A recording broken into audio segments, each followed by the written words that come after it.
युजवेंद्र चहल के गुस्से से लेके रेबल किड का लफड़ा एंड ध्रुव राठी के क्रेजी प्रेडिक्शन से लेके राज शमानी का रिस्पेक्ट मूवमेंट तक एंड कीर्ति मेहरा का रिप्लाई अलविज यादव से लेके महेप सिंह का रिप्लाई, बहुत सारी न्यूज होने वाली है आज की वीडियो में। तो हाँ जी मित्रों, मैं हूं कबलो। आज भी मेरे पास काफी सारी यूट्यूब कम्युनिटी की इंटरेस्टिंग न्यूज है भाई, वीडियो को अंत तक देखते रहना। एंड हाँ, आप लोगों से एक छोटा सा रिक्वेस्ट रहेगा, जितने भी लोग सब्सक्राइब नहीं किए हुए हो प्लीज सब्सक्राइब कर लेना, और अगर करने का मन नहीं है तो कमेंट्स में तुम लोग बता सकते हो कि भाई क्यों सब्सक्राइब नहीं कर रहे हो। तो बर्तन में पहली न्यूज की तरफ बात कर लेते हैं महेप सिंह के बारे में। द कॉमेडियन महेप सिंह को आप लोग यार डेफिनेटली जानते होंगे, ये इंडियाज गॉट टैलेंट के भी एक एपिसोड में आए हुए थे। तो ये अभी एक रिसेंटली पॉडकास्ट में जाते हैं जहाँ पर भाई उन्होंने समय रैना के बारे में बात किया कि समय रैना के साथ वो पहली बार कहाँ पे मिले थे। सिर्फ इतना ही नहीं, उन्होंने काइंड समय रैना को रिप्लाई भी किया कि ये मुझे बिना बात के रोस्ट वगैरह करता रहता था। इतना ही नहीं, लेटेंट की कंट्रोवर्सी की वजह से उनके ऊपर एंड ऑल्सो उनके फैमिली के ऊपर क्या कुछ इशू क्रिएट हुआ, हर किसी के बारे में वो बात करते हैं। मुझे बिल्कुल नहीं पता था इस शो के बारे में। मैं बॉम्बे जा रहा था किसी काम से, तो ये भाई हमें मिल गए फ्लाइट में। तो इन्होंने अपना चार्म दिखा के हमारी सीट की बगल वाली सीट खाली करवा ली और वहाँ बैठ गए, है ना। और पूरे 2-2.25 घंटे की फ्लाइट ये इन्होंने जो हमें घटिया घटिया जोक सुनाए हैं, जैसे ही शुरू हुआ तो भाई हम पे ही अटैक आ गया कि भाई हमारे ऊपर जोक मारने लग गया पहला आदमी। तो हमारे जीवन में पहली बार ऐसा हुआ हमारे साथ कि भाई जोक सुनाने के लिए FIR कर दी गई हो। वो हमसे हामी भरवाना चाह रहे हैं कि आपने ये बोला था। हाँ भाई, वीडियो पे है, बोला था, तो इसके आपको पैसे मिलते हैं ये ऐसे कामों के लिए। अपनी हाथों से कुल्हाड़ी मारी है अपने पाँव पे। चलो जो भी है।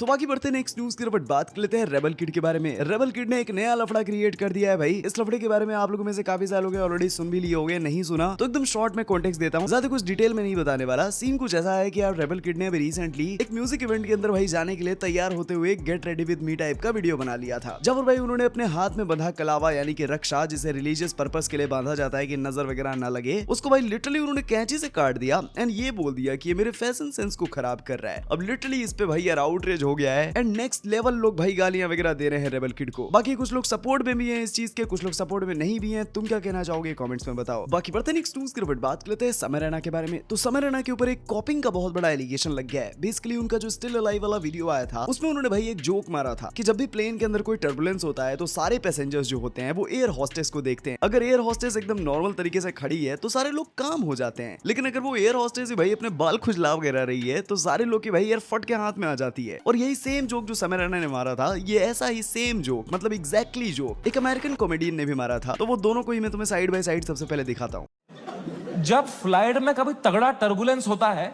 तो सबकी आंखें एयर होस्टेस को देखती है ना। एयर होस्टेस की बॉडी लैंग्वेज ठीक है तो सब सही है। एयर होस्टेस ही बगाल नोच के बैठी हो तो किसको देखोगे भाई? हाउ टू फील काम जब तुम्हारा एंकर ही घबराया हुआ है। It's like if you're on a plane, right? You've been on a plane. I get scared to fly. I do it all the time. I'll be scared on there. And sometimes the plane will hit turbulence. And then I get nervous. But I always look at the flight attendant, and she looks calm. And it makes me feel calm.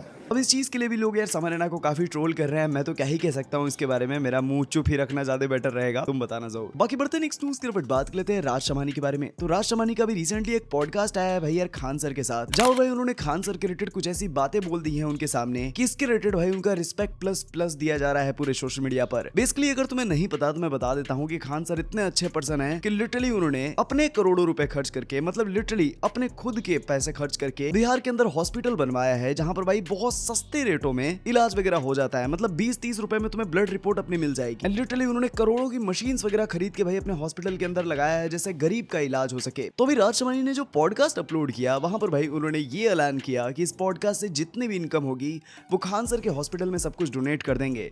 And एक चीज देख के और भी अच्छा लगा कि जब ये राज शमानी ने स्टेटमेंट दिया, इसके बाद में उनके कमेंट सेक्शन में भाई मल्टीपल लोग भाई उनको सुपर चैट्स वगैरह भेज रहे थे, जैसे राज शमानी अपने भी साइड से ज्यादा यार डोनेशन दे पाए खान सर के लिए। स्टार्ट करेंगे अपन, जो भी पॉडकास्ट करेंगे ना, जितने पॉडकास्ट करेंगे इसका जो रेवेन्यू होगा अपन डोनेशन में डाल देंगे। इसमें हॉस्पिटल में हाँ, जो रेवेन्यू अपन कमाएंगे पूरा डाल देंगे, और ऊपर से जो मैं और डाल सकता हूँ मैं और डाल दूंगा। और फिर हम श्योर लाखों लोग होंगे जिस दिन आप खोलोगे ना क्राउड फंडिंग, 25 रुपए 50 रुपए 100 रुपए 50 रुपए ऐसे करते करते करते करोड़ों रुपए इकट्ठे हो जाएंगे। तो आप ये जो काम कर रहे हो, जो एक हॉस्पिटल की 2 की जगह 3, ये 5-6 बहुत जल्दी हो जाएंगे, मुझे ऐसा लगता है। बाकी तो पब्लिक जाने ज्यादा नहीं आएगा और क्या। तो बर्तन एक्सक्लूसिव की बात करते हैं कीर्ति मेहरा के बारे में। अभी कीर्ति मेहरा का यार मनीष के साथ में एक पॉडकास्ट आया है जहाँ पर वो बात करते हुए दिखते हैं अज्जू 007 से अपने रिलेशन के बारे में। काफी टाइम से भाई यार जब से एल्विश यादव का ब्रेकअप हुआ है कीर्ति मेहरा का, बहुत सारे लोग उनके ऊपर एक ही एलिगेशन लगाते हुए आ रहे हैं कई सालों से कि वो अज्जू 008 को भाई डेट कर रही है। अब हालांकि उन्होंने काफी बार इस चीज को क्लेरिफाई कर दिया है कि वो डेट वगैरह नहीं कर रही है, वो अज्जू की काफी अच्छी दोस्त हैं। अब इसी चीज के रिलेटेड उन्होंने दोबारा से बात किया पॉडकास्ट के अंदर, जब वो बताती हैं कि भाई लिटरली ऑडियंस तो पागल कर दी है मुझे, इतनी गंदी गंदी गालियां देती है एंड अब तो मैं ऑडियंस को इग्नोर करना भी सीख गई हूँ। और ऑडियंस के कहने के हिसाब से मैं अपनी जिंदगी तो नहीं चला सकती। मैंने मनीष बहुत देख लिया ये सब चीजें ना कि ऑडियंस को ऐसा लगना चाहिए, ऑडियंस को वैसा लगना चाहिए। अब नहीं, मतलब 10 साल तो यही चीज करके देखी है। अब तो नहीं होगा। अब जो खुद ऑडियंस बोले तू ये कर, तू वो कर, तू ये कर, तू तुम कौन? मतलब मेरे पे ऑर्डर क्यों चला रहे हो? कहीं पे भी चलाओ तुम ऑर्डर। मैं उस वाले जोन से बाहर आ चुकी हूँ कि कोई मेरे को आके ऑर्डर दे और मैं बोलूँ हाँ जी। पर जैसे क्योंकि भाई जब आपके ऊपर टाइम आता है ना तो आपको कोई आके नहीं पूछता है, तो फिर आपको समझ आ जाता है कि आपको ना किस चीज़ पे ध्यान देना है। हाँ, जब बुरा टाइम आता है तो फैमिली और वो फैमिली वाले फ्रेंड्स ही खड़े रहते हैं, तो वो बात तो है। और सामने वाला चाहे कुछ बोले या ना बोले, कुछ करे या ना करे, ऑडियंस तो ऐसे जैसे होता है मोर्चा लेके निकली होती है कि कुछ भी अब हम तो इनको अब हम बताते हैं इनको, अब हम क्या बताओगे तुम? मतलब क्या बता दोगे तुम? वो तो इसलिए ना क्योंकि हम जो यूट्यूबर्स होते हैं, जो सोशल मीडिया मतलब इन्फ्लुएंसर्स हैं जितने भी, वो हम शुरू से ये रखते हैं कि भाई तुम फैमिली हो, तुम तो हमारे वो हो, तो वो फिर वो फैमिली समझ के ही वो करते हैं। हाँ। कि अगर उन्हें सही लग रहा है तो सही बोलते हैं, गलत लग रहा है तो भाई गाली भी दे देते हैं। क्या करें? तो नॉर्मल क्रिटिसिज्म जो होता है ना, या नॉर्मल अगर कोई पीओवी दे रहा है, मैं उन पे आज तक नहीं कुछ बोला। तुम्हारा देखो, अगर मैं अपनी पूरी साइड कभी लेके ही नहीं आ रही तो तुम्हारा पीओवी होना जायज है। अगर मैं आपको, जैसे आपको सब कुछ पता है, अगर आपको नहीं पता या आप मेरे से मिले नहीं, अब आप अपने दिमाग में कुछ सोच के बैठे हो, तो वो नॉर्मल है, वो ह्यूमन नेचर है। ऑल्सो सिर्फ इतना ही नहीं, ऑन द अदर हैंड जो कीर्ति मेहरा है उन्होंने इनडायरेक्टली एल्विश यादव के रिलेटेड भाई रिप्लाई किया है। बहुत सारे लोग उनसे पूछते रहते हैं कि एल्विश यादव के साथ में अब आपका कैसा रिलेशन है, क्या आप उनके लिए कोई ग्रजेस वगैरह भी रखती हो अभी भी दिल में? तो इस पे क्या कहा उन्होंने, मैं तुम्हें दिखाता हूँ। ऐसे तो बहुत सारी चीजें सीखी हैं। एक तो मतलब मेरे को ना ग्रज रखना कॉन्सेप्ट खत्म हो चुका मेरी लाइफ में, किसी के लिए भी। किसी के लिए भी मतलब मेरे को वैसे लगता है ठीक है, सामने वाले के अपने रीजन होंगे, मैच्योरली एक्सेप्ट कर लो उन चीज़ों को, नहीं करना तो मत करो, पर अब किसको कितना ही कुछ बोल दोगे। तो मेरे अंदर वो एक्सेप्टेंस बहुत बहुत ही ज़्यादा आ चुकी है कि यार ज़रूरी नहीं है सामने वाला बुरा ही होगा, हो सकता है उसके रीज़न, क्योंकि अपनी पिक्चर में तो हर कोई हीरो होता है, पर ज़रूरी नहीं है ना कि फिर सामने वाला विलन है। तो मेरे को ऐसा लगता है कि वो अपनी पिक्चर में हीरो है, हम अपनी पिक्चर में हीरो हैं, उसके अपने रीज़न होंगे अपने। तो वो ग्रजेस रखना बिल्कुल ख़त्म हो चुका है, बिल्कुल। कि और जब तक आपके मन में ग्रजेस होते हैं ना, आप नहीं बढ़ सकते आगे। आप ना वो सोचते रहोगे उसने ये किया था, उसने ये किया था, उसने ये किया, उसने वो किया, बदला लेना उससे, बदला लेना है, उसको सुनाना है मुझे, नहीं क्या हो जाएगा, कर दिया ना उसने, खत्म बात। अब तुम अपने अपने रास्ते देख लो। बाकी बर्तन एक्सक्लूसिव की बात करते हैं ध्रुव राठी के बारे में। ध्रुव राठी के नेक्स्ट लेवल प्रेडिक्शन करने लगे हैं भाई। अभी रिसेंटली 18 अप्रैल के दिन, यानी कि भाई एक रात पहले ही, नरेंद्र मोदी जी का एड्रेस टू द नेशन देखने को मिला, जहां पर यार वो विमेंस की रिजर्वेशन के बारे में बात कर रहे थे कि अपोजिशन पार्टीज की वजह से भाई ये रिजर्वेशन जो है, ये इसका बिल वगैरह पास नहीं करने दे रहे हैं वो लोग इस तरीके से। नरेंद्र मोदी जी का जो एड्रेस टू द नेशन आया है उसमें उन्होंने जितनी भी बातें बोली हैं, लिटरली ध्रुव राठी ने 17 अप्रैल यानी कि एक दिन पहले ही प्रेडिक्ट कर दी थी। तो मैं दोनों क्लिप को तुम्हें साइड बाय साइड दिखाता हूँ। ध्रुव राठी को एक तो बहुत सारे लोग रिस्पेक्ट भी दे रहे हैं कि भाई क्या नेक्स्ट लेवल भाई बंदा प्रेडिक्शन करने लगा है।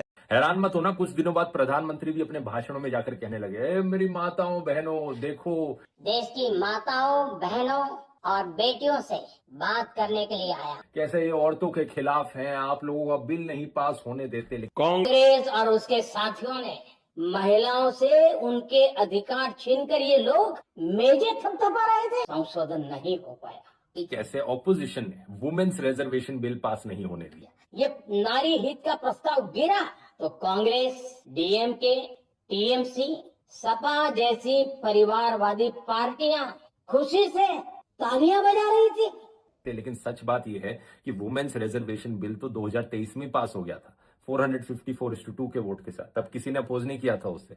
असलियत में जो बिल नहीं पास हुआ ये एक डीलिमिटेशन बिल था जिस पर वुमेन्स रिजर्वेशन का मुखौटा लगाया गया था। बाकी बर्तन एक्सक्लूसिव की बात करते हैं युजवेंद्र चहल एंड एक्ट्रेस तानिया चटर्जी के बारे में। इन दोनों लोग के बीच में एक नेक्स्ट लेवल कलेश वगैरह स्टार्ट हो गया है। बेसिकली मैंने तुम्हें अभी कुछ पास्ट न्यूज में बताया था कि जो तानिया चटर्जी हैं, लिटरली इनको भाई एकदम नेक्स्ट लेवल कॉन्फिडेंस आ गया था, जहां पर भाई उन्होंने युजवेंद्र चहल से अपनी 2 साल पुरानी चैट को दिखा के ये बोला, ये देखो युजवेंद्र चहल मेरे डीएम में आके मुझे क्यूट बोला है।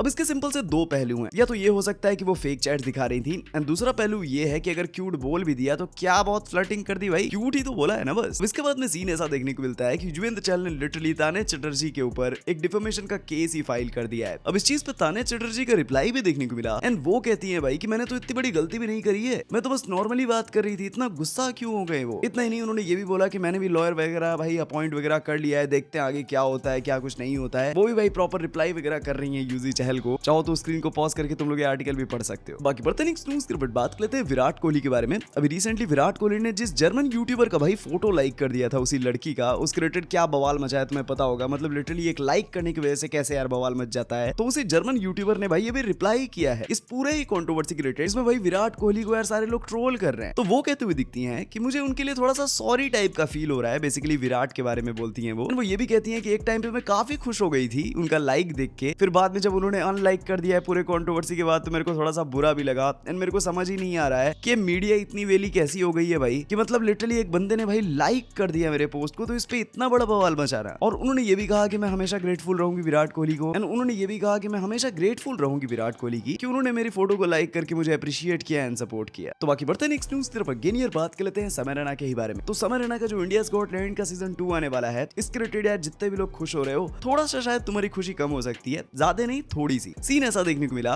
कि उन्होंने अभी यार स्टिल अलाइव वाले वीडियो के अंदर बोला था कि उनका जो सीजन 2 होगा वो बिल्कुल अनफिल्टर्ड नहीं होने वाला बल्कि और वाइल्ड जाने वाला है। तो अभी उसके रिलेटेड उन्होंने यार एक बहुत बड़ा क्लेरिफिकेशन दिया है कि यूट्यूब के ऊपर जो आपको देखने को मिलेगा इंडियाज गॉट टैलेंट का सीजन 2 वो फिल्टर्ड ही होगा भाई, वो कोई वाइल्ड वगैरह नहीं होने वाला। वो वाइल्डेस्ट चीज करने वाले हैं अपने लाइव शोज के अंदर। मतलब अगर तुम लोग यार समय रैना का लाइव शो देखने के लिए जाओगे इंडियाज गॉट टैलेंट का, तो वहां पर तुम्हें नेक्स्ट लेवल मजा आएगा। लेकिन यूट्यूब पे क्लिप्स को काट के ही अपलोड किया जाएगा, बिकॉज जाहिर सी बात है भाई समय रैना कोर्ट को क्यों चैलेंज करना चाहेंगे, क्योंकि कंट्रोवर्सीज की वजह से बस उनके ही लाइफ पे इंपैक्ट नहीं पड़ता भाई, उनके मदर, उनके फादर, उनकी फैमिली या फिर उनके फ्रेंड सबकी ऐसी तैसी हो जाती है भाई। तो वो ये रिस्क कभी नहीं खेलेंगे। I know for a fact कि अगर मैं इंटरनेट पर डालूंगा ना जिस कैपेसिटी में मेरे को डालना है, मैं चाहता हूं कि हम और वाइल्ड बनाएं। The second season can not be a diluted season, you have to only double down, that's how comedy works, you have to make it even more wild. But वो इंटरनेट पे डाल देंगे तो there real world repercussions. I don't want मेरी family sad हो, मेरी family मेरी मार हो रही थी भाई वो पूरे time, I can't put her through that because I have a point two prove. So you'd rather just be a one, do it once and then. Internet पे I don't want to play that game of being the wildest show.